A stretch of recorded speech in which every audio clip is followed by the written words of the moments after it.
Number 155، حصول علم سے مقصود دین پر عمل نہیں ہوگا۔ انسان علم حاصل کرے گا لیکن مقصد یہ نہیں ہوگا کہ میں اس علم پر عمل کر دوں۔ مقصد کیا ہوگا کہ علم حاصل کرے گا دنیا کی خاطر۔ رسول اللہ صلی اللہ علیہ وسلم نے ارشاد فرمایا وَتُعُلِّمَ لِغَيْرِ الدِّينِ، لوگ دین کا علم حاصل کریں گے لیکن دین کے لیے نہیں، دین کے علاوہ کے لیے، یعنی مال اور دولت کے لیے علم حاصل ہوگا کہ میرے پاس یہ دین کا علم آ جائے تاکہ اس کے ذریعے میں دولت کماؤں، پیسہ کماؤں، جائیدادیں بناؤں۔ لوگ دین کو دنیا کے لیے استعمال کریں گے۔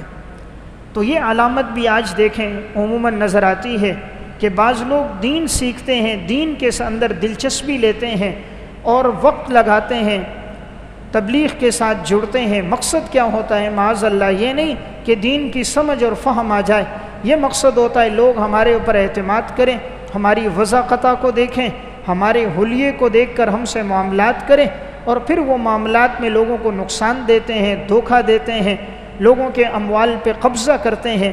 مقصود اس حلیے سے دین پر عمل کرنا نہیں، مقصود اس لباس اور وضاقتہ سے دوسرے کے مال پر قبضہ کرنا ہوتا ہے۔ تو آپ نے ایک علامت کیا بتائی؟ لوگ دین سیکھیں گے عمل کے لیے نہیں۔ آج دیکھیں اس چیز کی بھی کمی ہے، جس کے پاس دین کا علم ہے اس پر عمل نہیں ہے۔ دین کی باتیں تو ہر ایک آدمی جانتا ہے، ہر آدمی کو پتہ ہے نماز فرض ہے، کتنا عمل کر رہا ہے، زکوٰۃ فرض ہے، روزہ فرض ہے، کتنا عمل ہے، والدین کی اطاعت فرض ہے، کتنا عمل ہے، دھوکے سے، جھوٹ سے اپنے آپ کو بچانا ہے، بد نظری سے بچنا ہے، غیر محرم کو نہیں دیکھنا ہے، کتنا عمل ہو رہا ہے۔ یعنی ہر انسان اپنے علم پر عمل نہیں کر رہا۔